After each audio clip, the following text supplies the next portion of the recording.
moving delivery service in 2014. He has since written numerous articles online, has published his most recent book, Powerful, presenting how to overcome one of the nation's greatest fears. In 2016, Jefferson founded Barbershop Speaks, an organization that promotes community involvement through intelligent discussion. He has been featured on WSVN, NPR, WLRN, the South Florida Times, and the Miami Times. Jefferson is fluent in English and Creole. He is experienced in the area of public speaking, servant leadership, education, and entrepreneurship. Through his teachings, writings, and community involvement, Jeff seeks to empower individuals to embrace their worth and lead a purposeful, driven life. His efforts in the community led him to receive the Revolutionary Leadership Award, Outstanding Service Award by FIU, New Generation of Dreamers, the Young Adult Action by HANA, the Young Professional Haitian American Top 20 Under 40 distinction, and more awards recognition. He is a distinguished World Ahead graduate from Florida International University with a bachelor's degree in communications and is currently pursuing his master's degree in global strategic communication. Jefferson is currently serves as president of the student government at Florida International University, BBC. He is a member of FIU founding board and sits on the Florida Student Association board, which is a governing body of 12 state universities that comprise of 400,000 students. Ladies and gentlemen, without further ado, let's introduce our moderator for this evening, Mr. Jefferson Noah.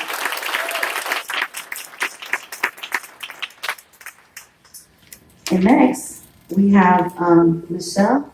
Let me pull Michelle.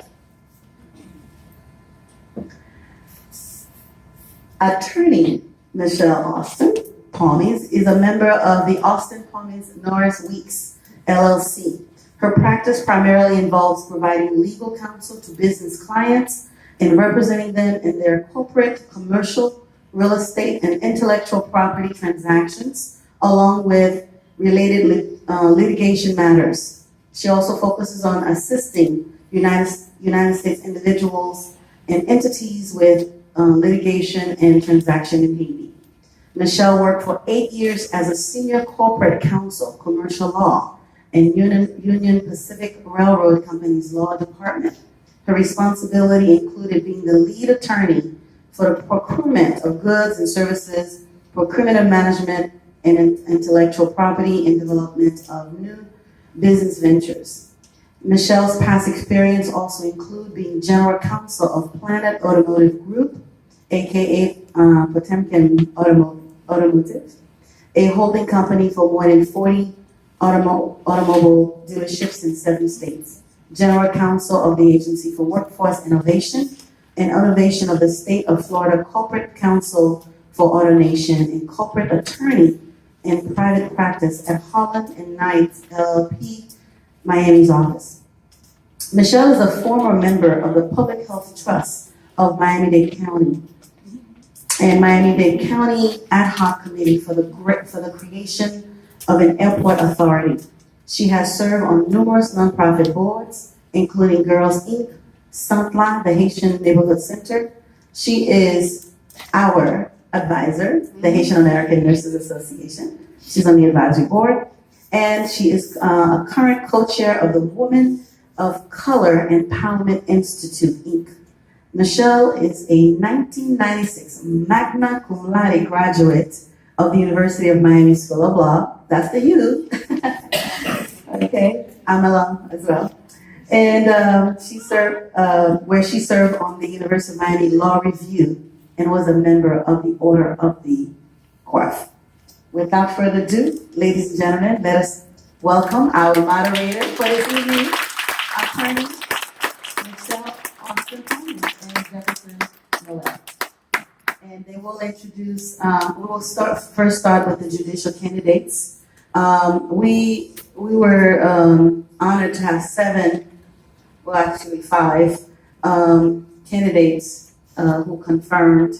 And so I would like to ask all the candidates who are here this evening to please come forward. We do have your name on stage. And so,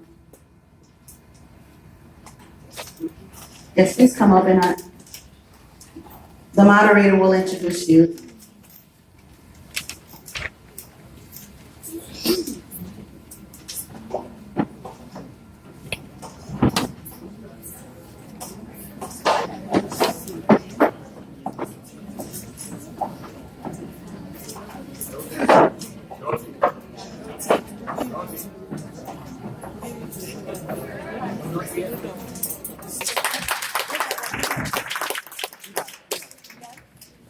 Well, we all know that this is an extremely important election, not only for our city and our state, but also for this country. So the fact that you all are here today, that shows how deeply you care about your community and helping it grow.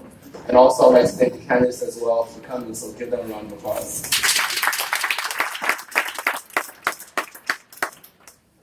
Good evening.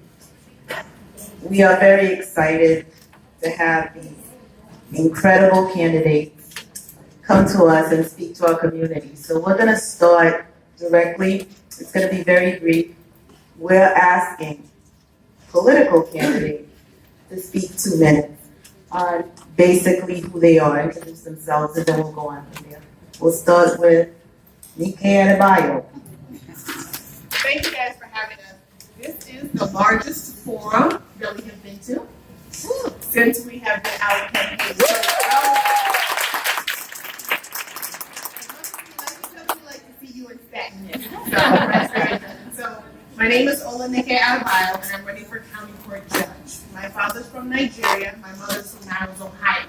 So their marriage and an interracial relationship in the 1960s taught me a huge amount of diversity and that to accept people for who they are, and that as a community we need to come together. We shouldn't be divisive against each other. I am a wife. My husband and I have been together 12 years, married for 8. He is Haitian. So I'm very happy about that. We have a son. He's 3 years old, so I'm a mother. And I'm an attorney. I've been practicing for 20 years in this community. I went to UM Law, like Michelle, and Dr. Rudy Muiz. I don't know why he came to law school. He's already a doctor. He came and got a JD with the rest of us to hang out. And we just really like to give back to this community. After working at the state attorney's office for 10 years, the Miami-Dade Police Department for 5, I now do defense work. I defend parents who have been charged with abuse of and neglect of their children. And what's really important to me is our children. My husband and I lost his brother in the earthquake in Haiti. He actually just went through the visit to do some business, and unfortunately we lost him. So my husband and I took up the role of parenting the 2 boys that he left behind, my nephews. On top of our son. So my husband and I married late. We weren't able to have kids of our own, but working in the dependency system. A month or 2 later, we welcomed home our little boy at 3 weeks old. So besides wanting to be county court judge, I want to get every child in Miami-Dade County adopted. So that's just a little bit about who I am. We have a lot of candidates here tonight, but again, after practicing 20 years in this community and just being a servant leader, I would now like to serve from the bench. We have 123 judges, 74 men, 47 women. Out of the 47 women, you only have 3 African American women. And one's retiring, that's whose seat I want to fill, and then you have 2 other judges there. So it's really important when you go to court to see judges that look like you, that understand the struggle behind the struggle. And that's the judge I want to be.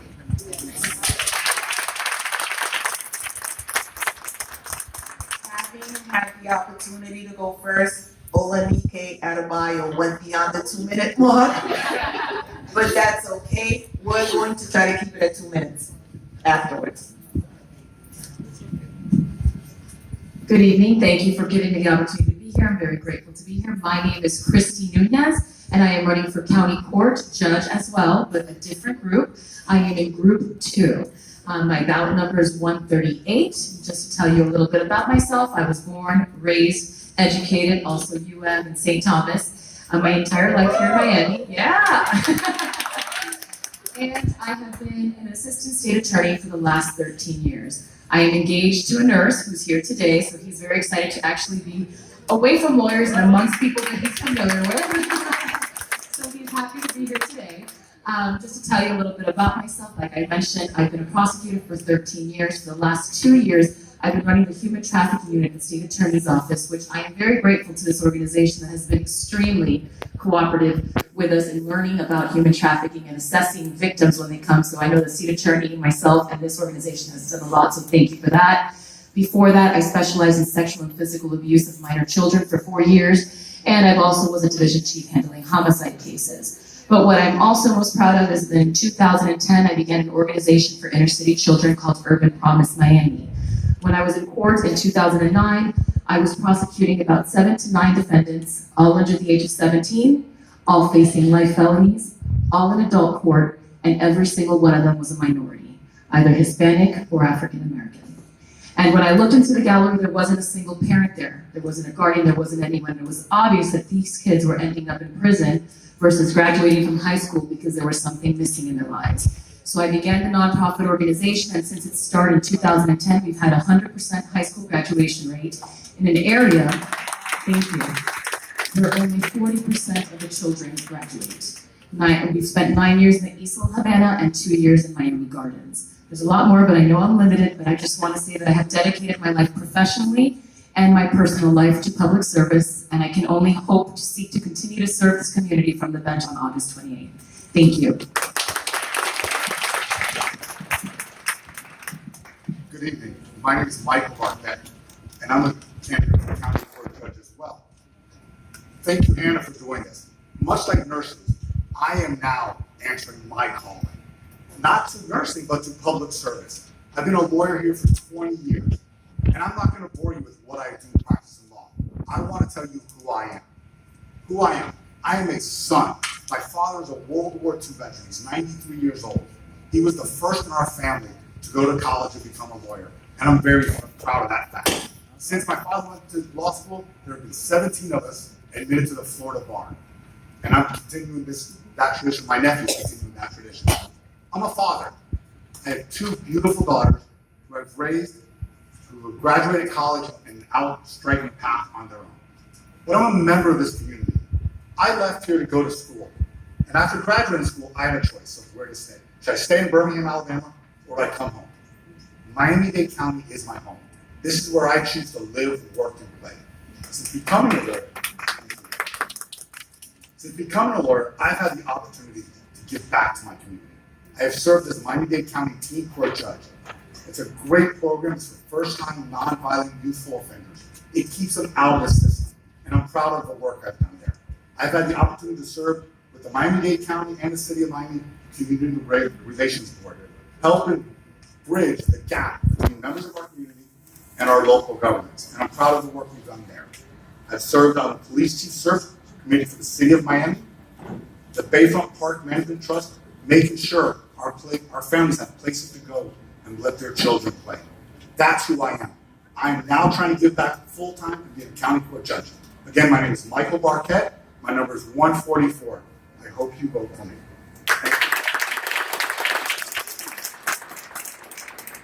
Good evening, and thank you for being here. The only other person that I would like to thank who is not here is my grandmother, Eunice Stewart. You see, although I was born and raised in Miami-Dade County, every summer I got to spend with my grandmother on a working farm. Farm work is hard. But she taught me good work ethic. We worked from sun up to sundown. And then on Saturdays, when we got the break, my grandmother, who was part of a ministry, can you all hear me? Who was part of a ministry called the Sick and Shut-In. We went into the community. Sometimes we walked. Sometimes we got a ride to help people who could not help themselves, who had nothing to give back to us. We went into homes where there was no running water. But my grandmother made everybody feel valued, and I believe that is what was passed to me. So it's by no accident that I became a public defender, representing people who had nothing to give back, powerless. And why I'm running is because of our kids. See, I believe there is a school to prison pipeline. And I believe I've been called, not just running. No, I believe I've been called for such a time as this, when our kids are in trouble and need to be diverted out of the system. See, I know it's not by accident that I have educated children, that I ran a halfway house for kids, that I served in the public defender's office as only one of 2 direct file attorneys trying to keep kids out of prison, that I have worked tirelessly for kids because that's what I believe I've been called to do. Let me tell you that I have initiated programs for children. One, you may be a minor, but the consequences of an arrest are not minor. And I've gone through high school programs and walked the yards of people in their homes and the streets to ensure that our kids get to live their best lives. I'm asking that you vote for me on the circuit court bench, where I will be in juvenile, where I will help kids who come before us, look like us, need to understand the cultural diversity, helping children to get to live their best lives. See, I'm not just running for office. I believe I've been called to office.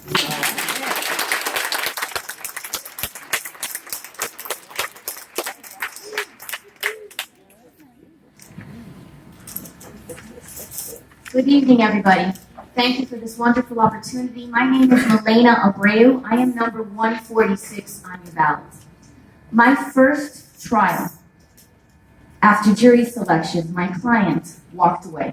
He didn't want to be in the rest of the trial because he thought he was wrongfully accused and he didn't want to be part of the process. So in my very first trial 20 years ago, I did it without my client sitting next to me. I won that trial.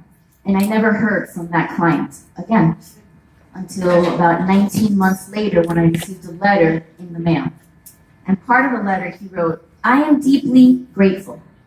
I hope that individuals like myself never dull the sincere endeavor of your chosen profession.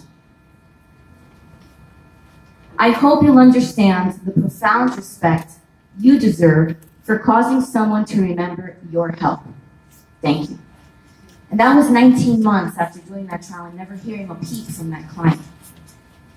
It was thankless service, and it was okay. 20 years later, I'm in a room full of service providers, of educators and nurses, and you all know exactly where that service comes from. It comes from in here. You can't fake it. You can't make it up. That call of service that I talked about in that video, that call to duty for me took me on a trajectory of 100 jury trials, representing poor minorities as a minority myself. That trajectory, that call to service took me on over 100 bench trials. That call to service, that calling that Renee talked about for me, took me on a death penalty certification as being one of the few women in this county that can do such serious cases. That service calling for me took me on a trajectory of being one of your local traffic magistrate judges now, in the exact court where I seek to be elected on a full-time basis. I see the Haitian cab drivers that come before me worried about points on their driver's license, something as simple as that. I see the commercial drivers, Hispanic commercial over-the-road drivers, that were worried about what the Department of Transportation is going to do to their driver's licenses. I know the balance that is needed. I know the evidence that is needed. I know the procedures that are needed to determine what is right and wrong for people. That's what my service, that's what my calling has brought to me. So my calling, my calling, and what I'm asking all of you to do is to allow me to continue that service, to continue to be an empathetic ear to our community, our minority community, to continue to be an educator about the importance of the judiciary, because we do make a difference in your lives, from everything as simple as a traffic ticket, like I just talked about, to something as serious as a death penalty case. So thank you for this opportunity. Thank you for being involved and engaged and learning about us and the candidates. I'm blessed and thankful to be here. My name is Milena Abreu. I am number 146 on the ballot. I am the last of the group of judges on the ballot. So better, folks, if you read from the bottom to the top, we're good. Milena Abreu. Thank you. Good evening, everyone. I'm Mike Mirabal. I'm also running for Dade County Court Judge. I am actually the last one on the ballot. Usually the last one on the panel. So thank you for everybody. Thank you for HANA for having us, and thank you for the Women League of Voters. Bonsoir, everybody. Who here went to St. Thomas University? I love my St. Thomas graduates. I also went to St. Thomas. I went to Hartford Law School for undergraduate and my master's program. So I have St. Thomas very close to my heart. And I also went to Barry, across the street. Not too far. So I have the best of both worlds. I was born in Miami, raised in Miami, educated in Miami, and I've had over 35 years of public service and community activism below my belt. I love this community. And as nurses, you know that nursing is a vocation. Being a lawyer is a vocation. It's something that you don't even want to do, you have to do. The same thing now for me running for judge. It's a vocation. It's something inside of me that tells me I need to help my community, and how best can I help my community? Using my education that God gave me to be able to do work and better work for Miami-Dade County. Luckily, I have 9 years of educational experience in the law. I'm an American attorney. I also was fortunate enough to go to Europe and get my European law degree. So I practiced pretty much everywhere in Latin America, including Haiti, and then also in the Caribbean. So I'm very familiar with the laws we have in the Caribbean, in the Latin countries, in the French countries, and the British countries.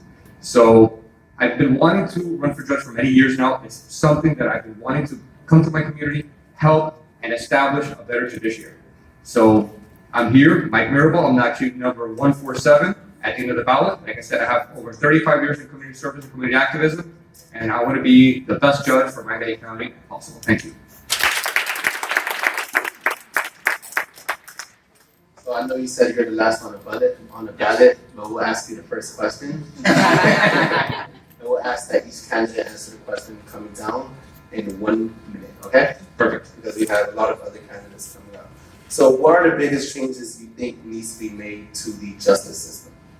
Well, the main changes I believe that need to be changed is to a little bit more, I don't want to call it speedy justice, but at the same time balancing the need for justice and to be able to resolve cases pretty quickly. I don't know if you know, in Tallahassee, they're actually negotiating, discussing to raise the jurisdictional limit on county court, which means county court is going to be even more flooded with cases.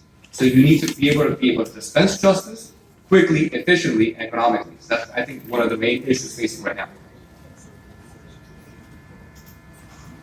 As a litigator working in the courts every single day, I can tell you the exact problems and the exact solutions that I think I would like to bring to the bench.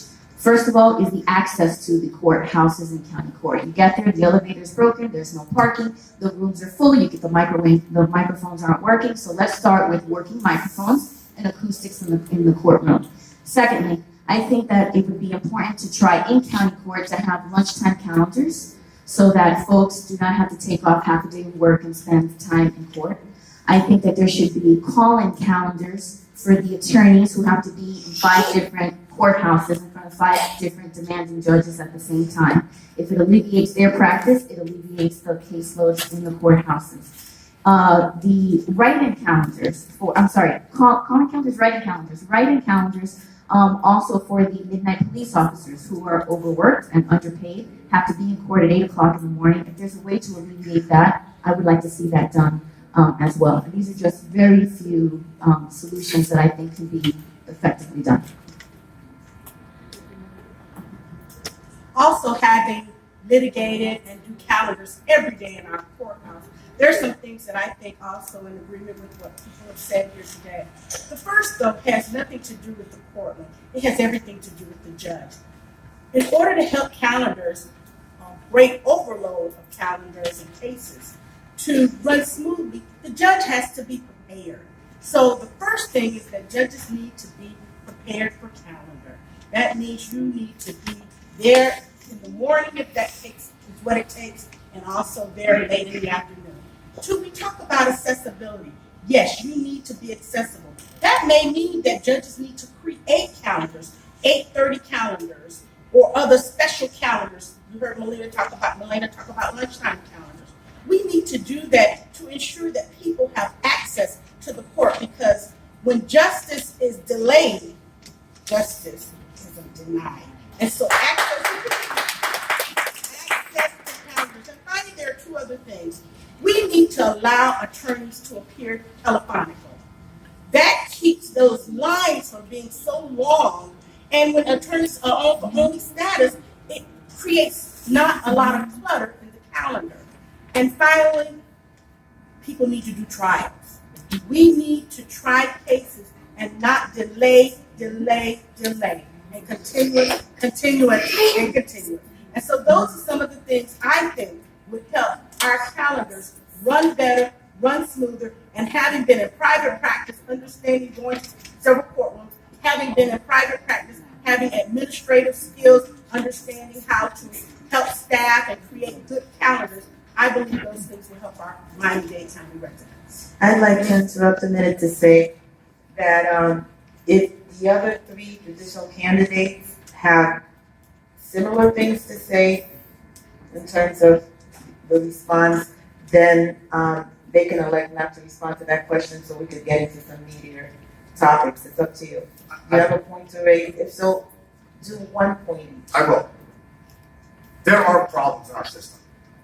But here's what I'm going to tell you. Our community is a community from around the world. People have fled justice systems that are broken, that are corrupt. Ours is not perfect, but it is the best one in the world. You will have your day in court. It's not decided by one person. There's rules, there's laws. And that's what, it's not perfect. And it will never be perfect. But we will give you your day in court.